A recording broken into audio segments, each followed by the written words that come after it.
राधे राधे गुरु जी। गुरु जी मेरा नाम आशा मैसन हरियाणा गाँव। जैसा आपने कहा कि आज मतलब मेरी उम्र 17 वर्ष है, रात को 2-2 3-3 बजे तक नींद नहीं आती, डिप्रेशन रहता है, चिंता रहती है। ऐसा क्यों गुरु जी? काहे की चिंता रहती बच्चा? कि महाराज आगे क्या होगा, हम अपने माँ बाप का नाम कर पाएंगे नहीं कर पाएंगे, हम जीतेंगे हारेंगे, कुछ नहीं पता गुरु जी। हाँ, भगवान पर भरोसा करके यदि भजन करना शुरू करो तो भविष्य की चिंता ये अपने आप नष्ट हो जाए। बच्चा, ओवर थिंकिंग जहाँ होती है वहाँ नाम जब चलाओ तो तुम्हारा मंगल हो जाएगा। आप चिंता क्यों करते हो? चिंतन कीजिए भगवान का। चिंता करोगे तो डिप्रेशन में पहुंच जाओगे, और चिंतन करोगे तो चैन से सो पाओगे। सब बिल्कुल बच्चा, अजगर करे न चाकरी, पंछी करे न काम। बिल्कुल बात समझ लो। दास मलूका कह गए सबके दाता राम। विश्वास करो भगवान की बात पर। महाराज जी आस-पास के लोग नीचे दबाने को लगे हुए हैं, मतलब कोई मोटिवेशन नहीं। अगर भगवान आपको ऊंचा उठाना चाहे तो आसपास के लोग नीचे दबा सकते हैं क्या? तो फिर आप बिल्कुल निश्चिंत रहिए। राधा नाम करते हैं तो कहीं और ध्यान जाता है, फिर हम फिर राधा बोलते हैं, फिर कहीं और। बस आप लगे रहो, थोड़ा समय से लगे रहो, और खाली थोड़ा औषधियों का भी सेवन करो। समय से सो जाओ, समय से जगो, थोड़ा औषधि का सेवन कर लो जिससे बिगड़ी हुई बात थोड़ा बन जाए, और फिर नाम जप करो और चिंता मत करो। भगवान का चिंतन करो, उसी से आनंद प्राप्त होगा बच्चा। नहीं तो मन इधर उधर भटकाएगा, ज्यादा इसमें जाओगे तो फिर आगे गलत सोच आ जाएगी। कई बच्चे इसी बात में आकर सुसाइड कर लेते हैं कि मेरा नहीं नहीं नहीं, गंदी बात, ऐसी गलत बात नहीं सोचना। नाम जप करो, ठीक हो जाएगा। आप देख लेना, आज से आप देख लेना। महाराज जी हाथ पैर तब कांपते हैं, ये लगता है कि हार चुका हूँ। अभी तुम 17 साल के, तुम क्या हार चुके हो? भगवान के बल को यार कोई समझ नहीं पा रहा, भगवान का आश्रय नहीं ले पा। हम कह रहे हैं कि बिना किए तुम्हें कैसे बतावे। जैसे एक कहावत है ना कि जब ऊपर वाला देता है तो छप्पर फाड़ के देता है। यार विश्वास करो ना, यार विश्वास करो। हर बात उसकी निराली है। उसे जुड़ के तो देखो, उससे प्यार करके तो देखो। हम कैसे तुम्हें बताएं? देखो, जब हमने माँ का प्यार छोड़ा, परिवार का प्यार छोड़ा, एकमात्र भगवान का प्यार लिया, तो हजारों माताओं के रूप में, लाखों लोगों के रूप में भगवान हमें प्यार करते। हाथ पैर क्यों काटते? भगवान से जुड़ो, अभी महान बन जाओगे। ठीक है महाराज जी, आपसे एक विनती है, आप बस अपने जाने की बात ना किया करें। बहुत नहीं, जाना तो पड़ेगा। अब सरकारी आदमी ट्रांसफर होगा तो जाना नहीं पड़ेगा। अब जाना तो पड़ेगा, ये तो पक्की बात है। अब इसको तो सबको सहना पड़ेगा, क्योंकि जिस समय इसकी शरीर की अवधि पूरी हो जाएगी उस समय अब रोज का रोज डायलिसिस शरीर को क्षीण करता जा रहा है। तो अब भगवान जब तक चलाएंगे, वो चलावे तो मरे को चलाते रहे। अब देखो 20 साल से खराब है, हमें लगता है 5-7 साल तो हो गए होंगे डायलिसिस करते हैं। जी हाँ, 5 साल हो गए। 5 साल। तो अब अगर भगवान को चलाना तो चलाएंगे, नहीं तो हमारी बात मान लो, बस हो गया। चलाएंगे महाराज जी। वैसे सबका आशीर्वाद काम कर रहा है, चल रहे अभी। राम ज्ञान त्रिपाठी जी। श्री हरिवंश महाराज जी। महाराज जी, मैं रोज एक माला कृष्णाय वासुदेवाय मंत्र का करता हूँ, 24 मिनट राधा नाम, 6 पट 84 जी सत्कर्म करता हूँ, निरंतर नाम जप करने का भी अभ्यास कर रहा हूँ। महाराज जी, मेरा प्रश्न है कि मेरा तन मन धन से मैं आपके गुरु मान लिया है, या कोशिश किया है कि जैसे एकलव्य ने अपने, तो महाराज जी पर आपने एकांतिक बोला था राधा नाम जप करो, मेरी बात मानो, शरणागत हो जाओ और मन से गुरु मानो। मैंने वैसा ही किया, लेकिन दूसरी तरफ एक बार आपने बोला कि गुरु बनाना आवश्यक है भगवत प्राप्ति। तो बना तो लिया, इसी को तो बनाना कहते हैं। बात माने सो शिष्य। हमने बात मानी और ईमानदारी से चल दी, हो गया गुरु शिष्य का संबंध। तुमने बात मान ली और सब गंदी बातें छोड़ दी और राधा राधा जपने लगे तो तुम भगवान को प्राप्त होगे। उसमें ये थोड़ी होगा कि कंठी बंधवाई कि नहीं बंधवाई। बात समझ रहे ना? बात मानने से होता है, संत की बात मानने से होता है। संत को अपना बनाना मतलब क्या है? उनकी बात मानना। हम आपको मन वचन कर्म से गुरु मानते हैं, अर्थात आपकी आज्ञा का पालन करते हैं, बस ये संबंध है। और कोई संबंध, ये कोई सांसारिक रिश्ता थोड़ी है। मतलब जैसे संसारिक रिश्ते हैं, ऐसा गुरु शिष्य का रिश्ता नहीं। गुरु शिष्य का रिश्ता है बस आज्ञा का पालन करना। जो हमने बात सुनी उसे मान लिया, अपने जीवन में चल दिया, वही गुरु हो गए। गुरु शिष्य का रिश्ता आज्ञा पालन से। आज्ञा सम्न सुसाहिब सेवा, अपने साहब की आज्ञा का पालन करना ही सबसे बड़ी सेवा है। विराट सिंह जी मेरठ से। राधे राधे महाराज जी। महाराज जी मैं पिस्टल से निशानेबाजी का खेल सीख रहा हूँ। महाराज जी मैं आपसे पूछना चाहता हूँ क्या त्राटक योग क्रिया या कोई अन्य योग से एकाग्रता प्राप्त कर सकता हूँ जिससे निशानेबाजी में और प्रवीणता? बहुत जोर के त्राटक यौगिक क्रिया है। त्राटक किसी एक बिंदु को रख लो और उसी बिंदु में ऐसे बस अंदर से राधा राधा जपो और उसी बिंदु को देखते रहो। जब आंख झपक जाए तो बस बंद कर लो और फिर खोलो और फिर 1 मिनट 2 मिनट 3 मिनट जितने मिनट रोक पाओ ऐसे, फिर एकाग्रता बहुत जोर की हो जाएगी, बहुत जोर की एकाग्रता हो जाएगी। ठीक है महाराज जी इससे क्या ध्यान के लिए भी कर सकते हैं? बहुत, ये ध्यान के लिए ही है। तो अब जैसे निशानेबाजी में भी ध्यान की तो एकाग्रता होती है कि हमें लक्ष्य पे मारना है तो नेत्र एकदम सीधे लक्ष्य पे और दिमाग लक्ष्य पे।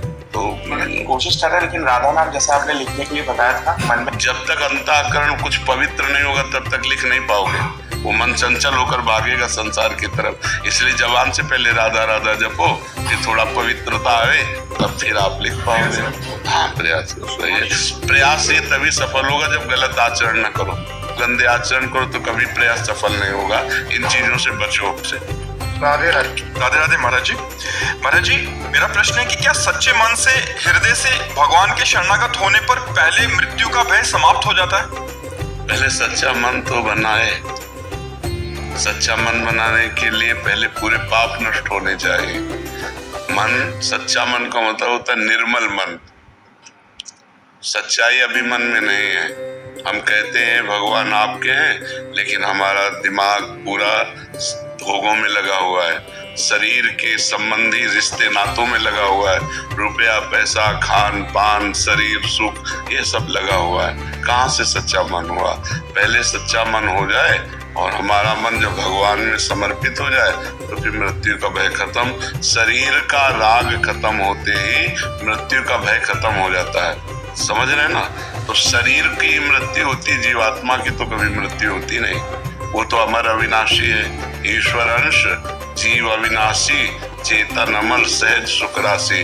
तो जहाँ हम भगवान की शरण में हुए अर्थात निरंतर भगवत सुमिरन चालू हुआ और शरीर का राग नष्ट हुआ तो मृत्यु का भय खत्म हो जाता है। जब तक निरंतर भजन नहीं होता, निर्मल मन नहीं होता, भगवान की शुद्ध शरणागति नहीं होती तब तक मृत्यु का भय बना ही रहेगा। और भय 2 प्रकार का होता है, एक अनजाना भय और एक जानकार से भय। जैसे अचानक इस समय कोई चीख पड़े ऐसे हो जाएगा तो कह दे इसका मृत्यु का भय गया नहीं, ये अनजाना भय है। ये बड़े बड़े सिद्धों को हो जाएगा। एकदम कोई घटना एकदम अचानक को भय प्राप्त। और एक होता है भय कि अब मैं मरने जा रहा हूँ तो वो भय नहीं रहेगा क्योंकि वो पता है जैसे अपना पुराना कपड़ा नष्ट होने जा रहा है तो हमको कोई उसमें शोक नहीं होता। ऐसे भगवान की भक्ति करने वाले का शरीर जब छूटता है तो उसको ऐसे कष्ट नहीं होता जैसे गजराज के गले से मल्ली की माला, छूटे फूलों की माला गिर जाए तो उसे पता भी नहीं चलता।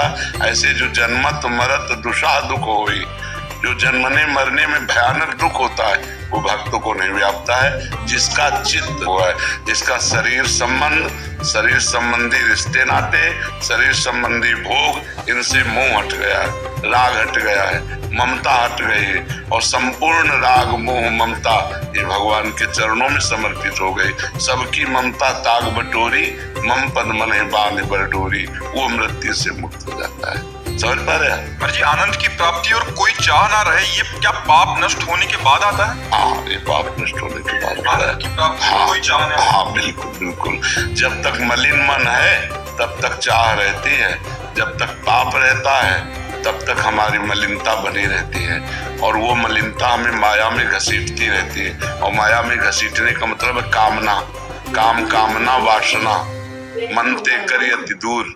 जब तक ये मन से दूर नहीं होंगे तब तक भजन नहीं होता डट के, और जब डट के भजन होता तब भगवद आनंद की अनुभूति होती है। राधे राधे महाराज जी आपके चरणों में कोटि कोटि नमन। महाराज जी सत्संग से ज्ञान होता है कि राग और द्वेष नहीं रखना चाहिए, सब में प्रभु का वासी है, परंतु न चाहते हुए भी राग और द्वेष दिख जाता है। भजन नहीं है, क्योंकि भजन नहीं है। जब हमारे अंदर सही भजन होगा तो किसी से राग द्वेष होगा ही नहीं। वो स्थिति होती है।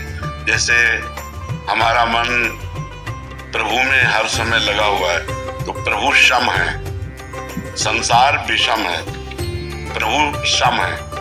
सम माने सब में बराबर भगवान विराजमान है, हम में भी, आप में भी, सब जगह। तो जैसे हमारे लड़के से कोई गलती हो जाए तो हम नाराज भले हो जाए, लेकिन उसकी प्रियता नहीं नष्ट होती, समझ रहे हैं? जैसे हमारे हाथ से हमको चोट लग जाए तो हमें दुख जरूर होता है, लेकिन हमें द्वेष नहीं होता। जैसे हमारी दांत से हमारे जबान कट जाए, हमें पीड़ा होगी पर द्वेष नहीं होगा। ऐसे ही किसी व्यक्ति के द्वारा हमारा अहित हो जाए तो हमें दुख जरूर होगा, लेकिन उससे द्वेष नहीं होगा, क्योंकि उसमें परमात्मा विराजमान हो।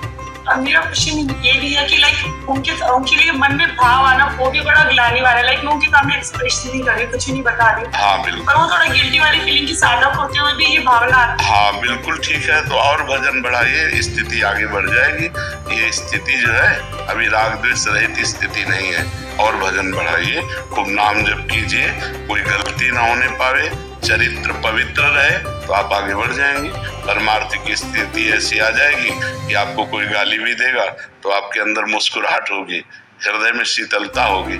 ये स्थिति से होगा, बुद्धि लड़ाने से नहीं होगा। एक वो फील करते भी है कि हमें लगता है कि ये हो रहा है जबकि गलत है, बस हमें साधु संत हमें बताते हैं कि हमें क्या करना है, सब कुछ ज्ञान। हाँ बिल्कुल ठीक है, जो नहीं वो स्थिति से होता है, वो बुद्धि लड़ाने से नहीं होता, वो स्थिति है। जैसे साधक अभी सीख रहा है कि ऐसा करना चाहिए, प्रतिक्रिया असल बात ये सीखने की वस्तु नहीं है, ये स्थिति होती है। प्रत्युत्तर नहीं दे, पर मन में भाव हो गलत। अगर हमारे मन में भाव आ गया तो हम उत्तर दें या ना दें, बात तो मन से है ना, बात तो मन से। अगर हम जबान से इनको डांट देते और मन में हमारे नहीं है तो वो अच्छा है, वो अच्छा है, लेकिन हमने इनको डांटा नहीं और अंदर ही अंदर इनके प्रति गलत सोचा, वो गलत है, क्योंकि वो अंतःकरण को मलिन कर देगा।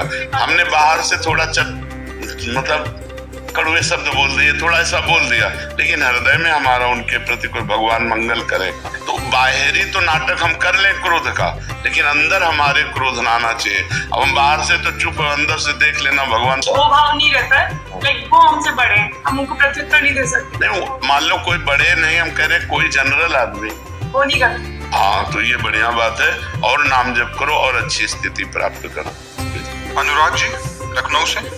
राधे राधे जी। महाराज जी, प्रभु से अंतःकरण से कैसे जुड़े? अंतःकरण से पहले बाह्यकरण से जुड़ो।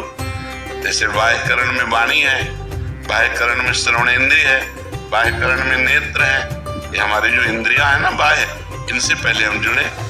श्रवणम, जुड़ने का पहला लक्षण श्रवणम, फिर कीर्तनम, फिर स्मरणम, अर्चनम, बंधनम, दास्य, सख्य, आत्मनिवेदन, पूर्ण शरणागति। तो हम खूब भगवान की चर्चा सुने, भक्तों के चरित्र सुने, भगवान का नाम जप करें, भगवान का नाम कीर्तन करें, भगवत भाव से दूसरों की सेवा करें, तब हमारे अंदर पवित्रता आएगी। और जैसे जैसे अंदर पवित्रता आएगी वैसे वैसे अंदर से भजन होने लगेगा, और जब अंदर से भजन होने लगा तब जीवन में चमत्कार हो जाता है, तब जीवन आनंदमय हो जाता है। महाराज जी वैसे ही कर रहे हैं, लेकिन जैसे ऑफिस के काम या अन्य सांसारिक काम करने लगते हैं तो फिर खुद माइंड से। हाँ जरूर जरूर, क्योंकि उसमें एकाग्रता करनी पड़ती है, तो हम उस कार्य को भी भगवान को समर्पित कर दें। जो 4 घंटे 6 घंटे 5 घंटे काम किया, बीच बीच में भगवान का स्मरण करते रहें और इसके बाद फिर वो समर्पण कर दें कि हे करुणा में जो भी भगवान आपको प्रिय हो, राम कृष्ण हरि जो नाम प्रिय हो, कि हे राम जी ये जो 5 घंटे कार्य किया, ये सांसारिक कार्य होते हुए भी ये सृष्टि आपकी है, ये आपका कार्य है, मैं आपका सेवक हूँ, ये 5 घंटे आपके चरणों में समर्पित किए। तो ये कर्म समर्पण योग बन जाएगा और आपकी भक्ति में और कहने से हाँ, अंदर से समर्पित किए ना, अंदर से समर्पित किए ना, वाणी से भले ना बोले, 1 मिनट रुके और अंदर से हे भगवान, ऑफिस में जितने घंटे रुके आप, उसके बाद बाहर हुए आप, तो 1 सेकंड रुकिए और हे भगवान, ये 8 घंटे जो ऑफिस में समय दिया वो आपके चरणों में समर्पित करते हैं। तो ये कर्म समर्पण योग आपकी भक्ति को प्रकाशित कर देगा, आपकी भक्ति को उन्नतिशील बना देगा और कर्म दोष नहीं लगेगा। जैसे 8 घंटे आप कर्म किए और भगवान का स्मरण नहीं किया और भगवान को समर्पित नहीं किया तो वो व्यर्थ गया, क्योंकि उससे जो चंद रुपए मिले उससे भोग भोगा, भोग शरीर को भोगा, आखिरकार शरीर ही छूट जाएगा तो व्यर्थ गया कि नहीं। आपका बैंक बैलेंस, आपकी खेती बाड़ी, आपका मकान, आपका दुकान, जो भी है ये सब नाशवान है, असत है। जैसे ऑफिस में किसी से कुछ गलत बात हो रही है और 10 मिनट 15 मिनट जो भी, तो वो भी भगवान के लिए समर्पित, बिल्कुल समर्पित कीजिए, बिल्कुल समर्पित कर दीजिए। तो जैसे आग में चंदन डाले तो आग अपना स्वरूप कर देती है और विष्ठा डाले तो आग अपना स्वरूप कर देती है। जब आप ये कर्म समर्पण योग करेंगे